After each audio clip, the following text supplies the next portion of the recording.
নমস্কার, বাংলা জ্ঞান হাব চ্যানেলে আপনাদের সকলকে স্বাগত। আজকের এই ভিডিওতে মূল আকর্ষণ বিন্দু হচ্ছে তিনটে গুরুত্বপূর্ণ জায়গা। বিষয়টা কি হচ্ছে, এই হরমুজ প্রণালীতে ব্রিটিশ নেভির একটা বিধ্বংসী জাহাজ দেখতেই পাচ্ছেন HMS ড্রাগন এসে কিন্তু পৌঁছে গেছে, এর এন্ট্রি হয়ে গেল। অপরদিকে আরও একটা জিও পলিটিক্সে খেলা চলছে। ন্যাটোকে ভাঙনের হাত থেকে বাঁচানোর জন্য জার্মান বিশাল বড় একটা জিও পলিটিক্যালে চাল কিন্তু চেলে দিল। আরও একটা গুরুত্বপূর্ণ বিষয়, এই সমস্ত আলোচনা যখন হচ্ছে ঠিক পর্দার পেছনে কূটনৈতিক নামে মার্কিন যুক্তরাষ্ট্র চরমতম লেভেলে একটা উস্কানি মন্তব্য কিন্তু করে দিল। কি হয়েছে বিষয়টা? আপনারা যারা খবরে হেডলাইন দেখে সন্তুষ্ট নন, যারা আপনারা চান প্রত্যেকটা ঘটনার পেছনে পশ্চিমা বিশ্ব আসল কি চাল চালছে, যাদের জন্য আপনারা দেখতে পাচ্ছেন বিশ্বের অর্থনীতি এবং রাজনীতি কতটা ভয়ানক প্রভাব ফেলছে, আজকের এই ভিডিওটা তাদের উদ্দেশ্যে যারা প্রত্যেকটা আর্টিকেলকে অ্যানালাইসিস চান আমাদের থেকে।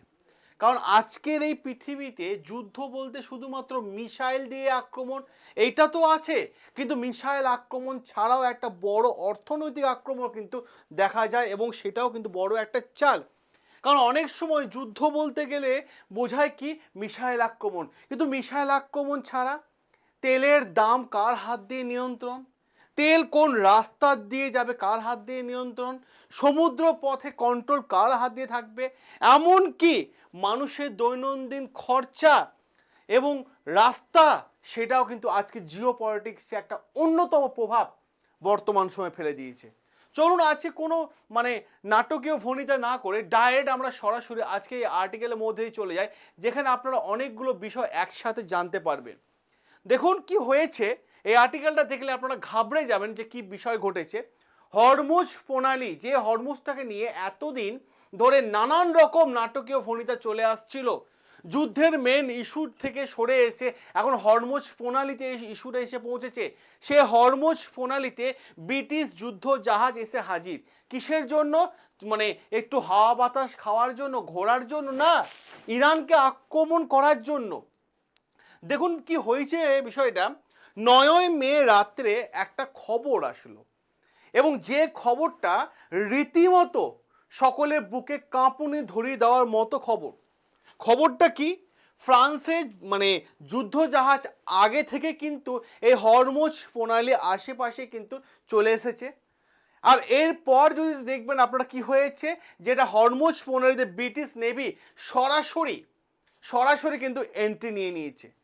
British defence department of defence তারা অফিসিয়ালি ভাবে কনফার্ম করেছে যে তাদের অন্যতম শক্তি যুদ্ধ জাহাজ HMS ড্রাগন সে কি করেছে, সে কিন্তু এখন মধ্যপ্রাচ্যের দিকে কিন্তু এগিয়ে যাচ্ছে ইরানের বিরুদ্ধে যুদ্ধ করার জন্য। আর এই জাহাজটা এতদিন ধরে দেখতে পাচ্ছেন, এই জাহাজটা সাইপ্রাস দ্বীপের চারপাশে কিন্তু ব্রিটিশ রেখেছিল, কারণ সাইপ্রাস দ্বীপকে আটকানোর জন্য যাতে কোনো বাইরের শক্তি আক্রমণ করতে না পারে। আর এখন কি করা হয়েছে, এই সাইপ্রাস দ্বীপ থেকে এই জাহাজটাকে সরাসরি সরিয়ে ইরানের নাকের ডগায় কিন্তু মোতায়েন করছে কে? ব্রিটিশ। উদ্দেশ্য কিন্তু খুব ক্লিয়ার, পরিষ্কারভাবে ক্লিয়ার, যে প্রয়োজন পড়লে যেন ইরানের বিরুদ্ধে অ্যাকশন খুব দ্রুততার সাথে নেওয়া যায়, যার জন্য এই HMS ড্রাগনকে কিন্তু পাঠিয়ে দেওয়া হয়েছে।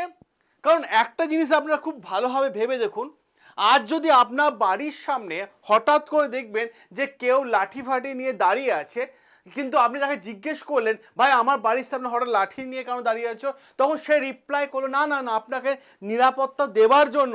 তাহলে কি আপনি বিশ্বাস করবেন সেটা? আজকে কিন্তু সেই ঘটনাটাই কিন্তু ঘটেছে বর্তমান সময়ে, সেই ইস্যুটা ঘটেছে, যেটাকে পশ্চিমা মিডিয়া অ্যাকচুয়ালি পরিষ্কারভাবে বোঝা যাচ্ছে, দেখা যাচ্ছে যে এটা কোনো সাধারণ বিষয় নয়, কিন্তু পর্দার আড়ালে খেলা চলছে অন্যরকম। কারণটা কেন বলুন তো? কারণ ব্রিটেন এবং ফ্রান্স মিলে একটা মাল্টিন্যাশনাল মিশনের তৈরি করার কথা বলেছে। তারা বলছে হরমুজ প্রণালী বাণিজ্যিক জাহাজ যাতে সোজাসুজিভাবে নিরাপত্তার সাথে যেন এক দেশ থেকে আরেক দেশ যায়, এই উদ্দেশ্যের কথা বলছে। কিন্তু সাথে সাথে পেছন থেকে অন্য খেলা খেলে দিচ্ছে। কি খেলা? এই খেলা মূলত ইরানের নৌ অবরোধ এবং কাঠামো অত্যন্ত মানে সুন্দরভাবে প্ল্যান করে নিচ্ছে কে? আমেরিকা এই মুহূর্তে। কারণ মনে রাখবেন, যে দেশে সমুদ্রপথ নিয়ন্ত্রণ করে সেই দেশে অর্থনীতি কিন্তু বিশ্বের সকল দেশের ওপর চাপিয়ে দিতে পারে একটা কষ্টের জায়গা। যে দেশ সমুদ্রপথ নিয়ন্ত্রণ করবে অর্থনীতি তার হাতেই চাঙ্গা হয়ে থাকবে। এইটাই বড় বিষয়। কারণ এই হরমুজ প্রণালী দিয়ে যদি দেখেন আপনারা, বিশ্বে 20% তেল এই রাস্তা দিয়ে কিন্তু পেরিয়ে যায়। আর এই জায়গাটাই হয়ে গেল আসল খেলা, এই জায়গাটাই হয়ে গেল আসল মানে মেন দখল, মেন খেলা তো এই জায়গাতেই শুরু। তাহলে ভাবুন বর্তমান সময় জিও পলিটিক্সের খেলা পুরো ঘুরে যাচ্ছে, পুরো ঘুরে যাচ্ছে। কারণ এই জায়গা কন্ট্রোল যার থাকবে সে কিন্তু সুন্দরভাবে কিন্তু বিশ্ব অর্থনীতি অবস্থায় চাপ সৃষ্টি করতে পারবে। কারণ এই জায়গাটা নিয়ে লড়াই, আজ যদি এই জায়গাটা বন্ধ হয়ে যায় তেলের দাম রাতারাতি বেড়ে যাবে, পরিবহন খরচা বেড়ে যাবে, জিনিসপত্র দাম বেড়ে যাবে, মধ্যপ্রাচ্যে আগুন সেই প্রভাব এসে পড়বে আপনার বাড়ির রান্নাঘরে, আপনার বাড়ির রান্নাঘরে এসে পৌঁছে যাবে। আর এরই সাথে সাথে ডোনাল্ড ট্রাম্পের আর একটা বড় চাপ এবং ইউরোপের সমর্থন। কেন ইউরোপ এখন আমেরিকাকে সমর্থন করলো এই ইনফরমেশনটাও আপনাদের জানা দরকার। কি হয়েছে ঘটনাটা? কারণ আপনারা সকলে জানেন যে মার্কিন প্রেসিডেন্ট ডোনাল্ড ট্রাম্প বেশ কিছুদিন ধরে ন্যাটো গ্রুপকে বলছিল যে ইরানের বিরুদ্ধে যুদ্ধ করার জন্য তারা যেন আমেরিকাকে সাপোর্ট করে, বেশ কিছুদিন ধরে বলছিল।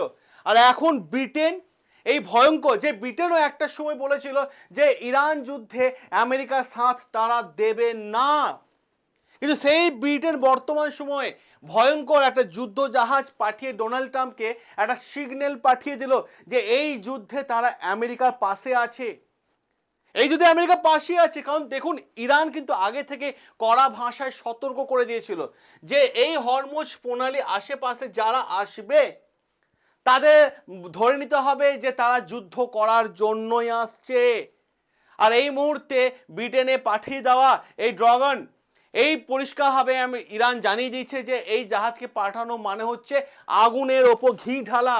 আর এখানেই সব থেকে বড় প্রশ্ন, পশ্চিমা দেশগুলো কি সত্যি শান্তি চাইছে, নাকি তারা এমন একটা পরিস্থিতি তৈরি করতে চাইছে যেটা এই একটা যুদ্ধ, দীর্ঘমেয়াদী যুদ্ধে সকলে যেন জড়িয়ে পড়ে। এবং সাথে সাথে আমি আপনাদের আরও একটা গুরুত্বপূর্ণ তথ্য দিয়ে দিই, ইউরোপ কেন এই যুদ্ধের মধ্যে জড়াতে চলেছে বা জড়াতে চাইছে। এই প্রশ্নের উত্তর কিন্তু খুবই ক্লিয়ার, খুবই ক্লিয়ার এই প্রশ্নের উত্তর। কারণ শুধু যুক্তরাষ্ট্র নয়, কারণ ইউরোপে বড় দেশগুলো এই যুদ্ধের মধ্যে কিন্তু ধীরে ধীরে জড়িয়ে পড়ছে। কারণ এই যুদ্ধটা হয়ে গেছে বর্তমান সময় ইরান প্লাস ন্যাটোকে বাঁচানোর মাল্টি ফ্রন্টে ওয়ারে পরিস্থিতি তৈরি হয়ে গেছে।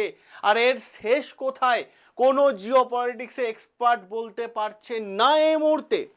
আর এই প্রশ্নের উত্তর খুঁজতে গিয়ে দেখা যাচ্ছে 9ই মে সন্ধ্যাবেলায় আরও একটা গুরুত্বপূর্ণ খবর চলে আসলো, যে খবরটা আসলে কোথা থেকে? জার্মানি থেকে। কারণ এর মধ্যে আবার জার্মানিও জড়িত হয়ে গেল, যেখানে পরিষ্কার হয়ে বোঝা যাচ্ছিল যে এই ইরান আমেরিকার যুদ্ধটাকে এবার মানে তৃতীয় বিশ্বযুদ্ধে পরিণত হচ্ছে। কারণ ধীরে ধীরে সমস্ত দেশ কিন্তু একে অপরের যুদ্ধের সাথে জড়িয়ে পড়ছে।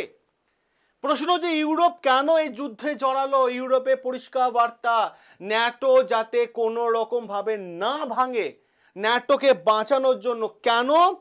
কারণ ন্যাটো ভেঙে যাওয়া হাত থেকে ইউরোপ চাইছে যে এই মুহূর্তে ন্যাটো মানে সুন্দরভাবে টিকে থাকুক এবং ন্যাটো যাতে কোনো রকম ভাঙন না ধরে, তার জন্য তারা ইরানের বিরুদ্ধে যুদ্ধে নামছে। কারণ এই ইউরোপ এবং ন্যাটো পরিষ্কারভাবে বলেছিল যে এই যুদ্ধে তারা জড়াবে না। অপরদিকে জার্মান চ্যান্সেলর ফ্রেডরিক মার্চ তিনি কি বলেছেন? তা এই ফ্রেডরিক মার্চের সাথে সুইডেনের প্রধানমন্ত্রী প্রায় দীর্ঘ 3 ঘন্টার মিটিং হয়েছিল এবং এই বৈঠকের পর যে তথ্য সামনে আসছে সেটা পরিষ্কারভাবে বোঝা যাচ্ছে যে যুক্তরাষ্ট্রের প্রতি তাদের আনুগত্য এই মুহূর্তে প্রমাণ করতে হবে এবং যুক্তরাষ্ট্রের পাশে তারা থাকতে চায়।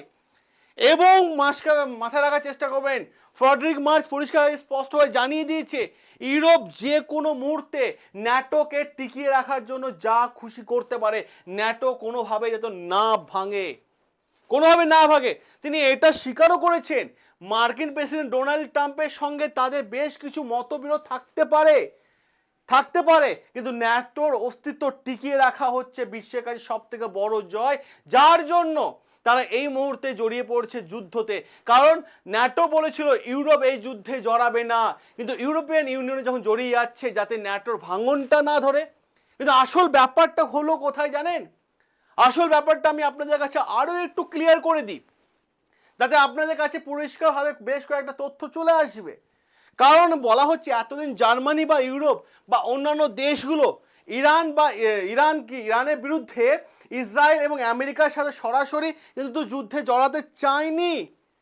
কিন্তু এই ফ্রেডরিক মার্চ যে কথা বলছেন না, এই ফ্রেডরিক মার্চ বলেছেন কি জানেন?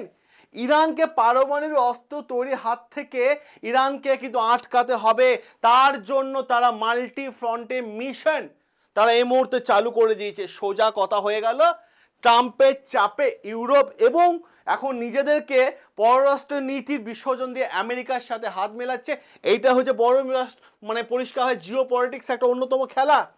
আর জিও পলিটিক্সের ভাষায় যদি এইটাও বলা হয়ে থাকে, জিও পলিটিক্সের দাবার চাল হচ্ছে এই প্রোটেকশন অফ মানি। কারণ পরিষ্কারভাবে ইউরোপ আমেরিকা তো বলে দিয়েছিল যদি ব্রিটিশ এই যুদ্ধে না জড়ায় তাহলে তাদেরকে ফান্ডিং এবং মিসাইল আমেরিকা দেওয়া বন্ধ করে দেবে।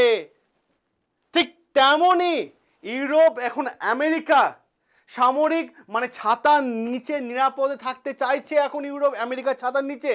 আর এই নিরাপত্তা মূল্য হিসাব দিতে কিন্তু এই মুহূর্তে ইউরোপ যুদ্ধে জড়াতে চাইছে, যার জন্য তারা ভয়ঙ্কর জাহাজ পাঠিয়ে দিয়েছে। তাহলে এই যুদ্ধটা কতটা ভয়ঙ্কর হতে পারে আপনারা বুঝতে পারছেন? আমি আপনাদের আরও একটা তথ্য দিয়ে বিষয়টা ক্লিয়ার করে দিই। কারণ এই অবস্থায় ইরান খুব ভালোভাবে বোঝে যে এরকম একটা সিচুয়েশন আসবে। কারণ তার জন্য ইরানের পররাষ্ট্রমন্ত্রী আব্বাস আরাকাচি জানিয়ে দিয়েছে যে ইরানের নাকের ডগায় হরমুজ প্রণালী কাছাকাছি যদি কোনো যুদ্ধ জাহাজ আসে তাহলে ধরে নিতে হবে যুদ্ধ নীতি লঙ্ঘন করা হচ্ছে, তাহলে সেটা যুদ্ধে পরিণত হয়ে যাবে আর যুদ্ধের সিজফায়ারের মধ্যে থাকবে না। আর এই যুদ্ধ শুরু হলে মানে সপ্তাহ চলবে তো সেটা দূরের কথা, কয়েক মাসও চলতে পারে, কারণ বছরের পর বছর চলতে পারে। আর যদি কোনো যুদ্ধ বছরের পর বছর চলে তাহলে মিডল ইস্টের মধ্যে একটা অস্থিতিশীল পরিবেশ তৈরি হয়ে যাবে, বিশ্ব অর্থনীতি একটা মারাত্মক লেভেলে ধাক্কা খেয়ে যাবে। কিন্তু এখানে দর্শক মনে রাখবেন, ইরান বা আফগানিস্তান বা সিরিয়া এই যুদ্ধগুলোতে যে ছোট ছোট অপারেশন শুরু করেছিল আমেরিকা, শেষ পর্যন্ত এই যুদ্ধগুলো ছোট ছোট না থেকে বড় দীর্ঘ মেয়াদি বছরের পর বছর জুড়ে এই অঞ্চলগুলোতে কিন্তু ধ্বংসলীলা চলে এসেছিল। ইতিহাস কখনো আমাদের ভুললে চলবে না। অপরদিকে সমুদ্রের বুকে আসলে কি ঘটনা ঘটেছে? একদিকে আমেরিকা আর সিজফায়ারের কথা ঘোষণা করেছে, আর যদি সিজফায়ারের কথা ঘোষণা হয়ে থাকে তাহলে আমেরিকা তার সেনা কেন পাঠাচ্ছে মানে হরমুজ প্রণালী কাছাকাছি? মার্কিন মানে আপনারা যদি দেখেন ব্রিটিশ জাহাজ কেন আসছে, ফ্রান্স কেন জড়াচ্ছে? বিষয়টা খুব লজিক এবং পয়েন্ট তুলে ধরে আপনাদের বলে দিই। বিষয়টা হচ্ছে যখন কূটনৈতিক বা আলোচনা সামনে রাস্তা সম্পূর্ণ বন্ধ হয়ে যায় না, তখন সেটা পরিণত হয়ে যায় যুদ্ধে এবং সেই যুদ্ধটা আসে উস্কানিমূলক কথাবার্তা দিয়ে। একদিকে যখন পিস টক নিয়ে আলোচনা হচ্ছে, শান্তির বার্তা নিয়ে আলোচনা হচ্ছে, অপরদিকে যুদ্ধেরও প্রস্তুতি শুরু হয়ে গেছে। তাহলে শান্তির বার্তা কিভাবে আসবে?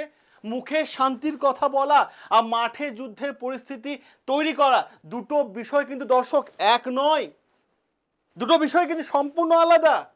অপরদিকে যদি দেখেন মার্কিন সেন্টকম নিজেই স্বীকার করে নিয়েছেন যে তারা তাদের নেভির দুটো জাহাজ, ইরানের দুটো ট্যাঙ্কের জাহাজ তারা ধ্বংস করেছে। আর এই ট্যাঙ্কগুলো অবরোধ ভেঙে তারা ইরানের বন্দরের দিকে যাওয়ার চেষ্টা করছিল। আর আমেরিকা এই সব জাহাজের ওপর হামলা করে সমুদ্রের যুদ্ধে কিন্তু আরও 4 ধাপ কিন্তু এগিয়ে গেল। আর শুধু তাই নয়, আমেরিকা এখনো পর্যন্ত ইরানের বন্দরের দিকে যে সমস্ত জাহাজগুলো যাচ্ছে সেগুলোর ওপরও কিন্তু হামলা চালিয়ে যাচ্ছে।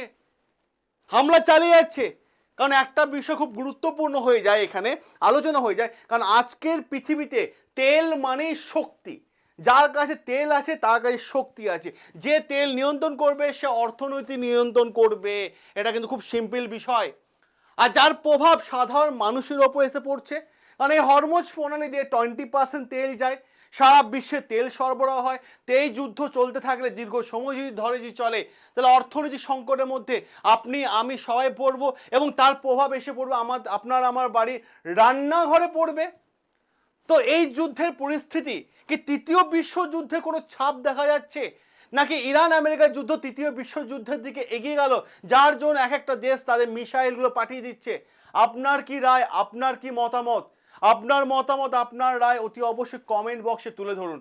সকলে ভালো থাকবেন, সুস্থ থাকবেন, সাবস্ক্রাইব করুন আমাদের চ্যানেল, যেখানে প্রত্যেকটা বিষয় তুলে ধরে থাকি আপনাদের সামনে। দেখা হবে আপনাদের সাথে গুরুত্বপূর্ণ আরও একটা আর্টিকেল নিয়ে।